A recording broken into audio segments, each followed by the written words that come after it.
నమస్తే ఫ్రెండ్స్, నేను మీ లక్ష్మిని. Welcome to Lakshmi kitchen. ఈ రోజు లక్ష్మి కిచెన్ లో దోసకాయలతో నిల్వ ఊరగాయ పచ్చడి పెట్టుకున్నామండి. దోసకాయ ఊరగాయలోకి నేను ఇక్కడ 6 నిమ్మకాయలు తీసుకున్నానండి.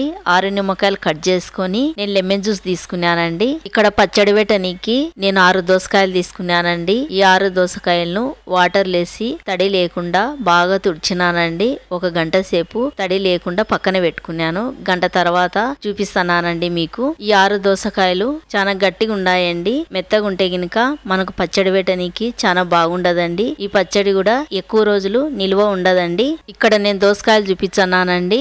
4 దోసకాయలు గ్రీన్ కలర్ తీసుకున్నానండి. 2 దోసకాయలు ఎల్లో కలర్ తీసుకున్నాను. ఈ 6 దోసకాయలు మెత్తగా అయితే లేవండి, చాలా గట్టిగా ఉన్నాయి. గట్టిగా ఉంటే గినక పచ్చడి చాలా బాగుంటుందండి. ఈ దోసకాయలను కట్ చేసుకున్నామండి మనము.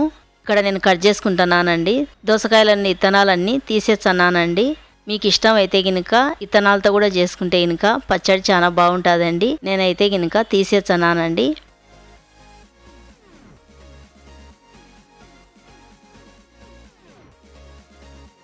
ఇలాగా చిన్న చిన్న ముక్కలాగా కట్ చేసుకుంటున్నానండి.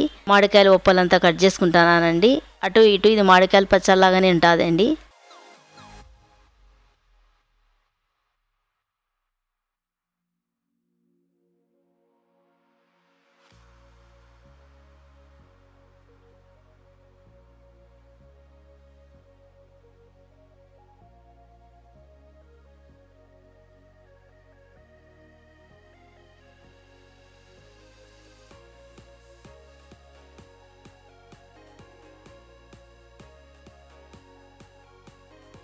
ఆరు దోసకాయలన్నీ కట్ చేసుకున్నానండి. కట్ చేసుకునేటివన్నీ ఒక ప్లేట్ లోకి వేసుకున్నానండి. చూడండి, దోసకాయ లోపలన్నీ చూపిస్తున్నాను. చూస్తుంటే మీకు మామిడికాయ లోపల్లా కనపడుతున్నాయి కదండి. కాదండి, ఇవి దోసకాయ లోపలు. మిక్సీ గిన్నె తీసుకున్నామండి. మిక్సీ గిన్నెలోకి ఆవాలు వేసుకున్నామండి.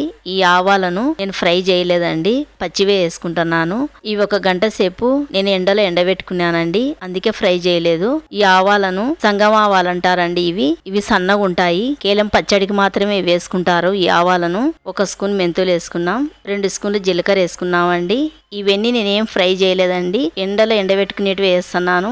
ఇవన్నీ ఎక్కడ బరకగా లేకుండా నున్నగా మిక్సీ పట్టుకొని పెట్టుకున్నామండి. చూడండి ఎంత నున్నగా పట్టినాను. ఇలాగ పట్టుకోవాలండి మీరు కూడా. ఒక గిన్నె తీసుకున్నామండి. మనం ఇప్పుడు దోసకాయ ముక్కలు కొలుచుకున్నామండి. ఇక్కడ నాకు 5 కప్పులు దోసకాయ ముక్కలు వచ్చినాయండి. 5 కప్పులు దోసకాయ ముక్కలకు 1 కప్పు కారం వేసుకున్నామండి. 1/2 కప్పు సాల్ట్ వేసుకున్నాం. 1/2 కప్పు సాల్ట్ ఎందుకు వేసుకుంటున్నానంటే, ముందే ఎక్కువ వేసుకుంటే గినక సాల్ట్ ఎక్కువైతే గినక పచ్చడి బాగుండదు. మనం పచ్చడి చేసిన తర్వాత సాల్ట్ తక్కువైతే గినక మళ్ళీ చూసుకొని వేసుకోవచ్చండి. 1/2 కప్పు ఆవాల పిండి వేసుకున్నాం. 1 స్పూన్ పసుపు వేసుకున్నాం. 1 తెల్లగడ్డ అల్లా తీసుకున్నానండి.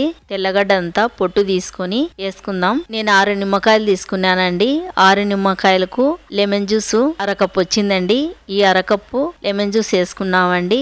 వేసుకున్న తర్వాత నేను చేతో కలపలేదండి. గంటె తీసుకొని కారం, ఉప్పు, ఆవాల పిండి, నిమ్మరసం అంతా కలిసేటట్టుగా నిదానంగా అడుగు నుంచి బాగా కలిపినానండి. ఇప్పుడు మనం ఊరగాయలోకి ఆయిల్ పెట్టుకున్నామండి. ముందుగా గ్యాస్ ఆన్ చేసుకున్నాం. ఆన్ చేసుకున్న తర్వాత బాండిల్ని పెట్టుకున్నామండి. 1 కప్పు ఆయిల్ తీసుకుంటున్నానండి. ఈ కప్పుతో ఆయిల్ బాండిల్ వేసుకొని ఆయిల్ ని వేడి చేసుకుందామండి. ఇక్కడ ఆయిల్ వేడైందండి. 1 స్పూన్ జీలకర్ర వేసుకుందాం. 1 స్పూన్ ఆవాలు వేసుకుందాం. 7 ఎండుమిరపకాయలు తుంచుకొని వేసుకున్నానండి.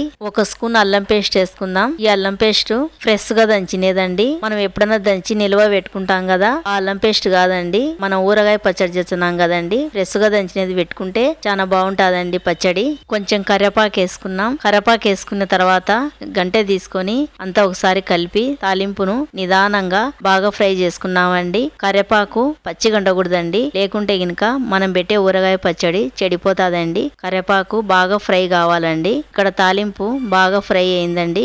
గ్యాస్ ఆఫ్ చేసుకొని బాండిల్ని కింది దింపుకున్నామండి. ఈ ఆయిల్ ని చల్లగా చేసుకున్నామండి. మనం పచ్చడిలో అట్నే వచ్చే గినక పచ్చడి చెడిపోతాదండి. చల్లగా అయినాక వచ్చే చాలా బాగుంటాదండి పచ్చడి. మనం తాలింపు పెట్టుకునే ఆయిల్ చల్లగా అయిందండి. ఇప్పుడు మనం ఊరగాయ కలిపి పెట్టుకున్నాం కదా, ఆ ఊరగాయలోకి ఈ తాలింపు ఆయిల్ వేసుకున్నామండి. వేసుకున్న తర్వాత అంతా బాగా ఒకసారి ఆయిల్ కలిసేటట్టుగా కలుపుదామండి.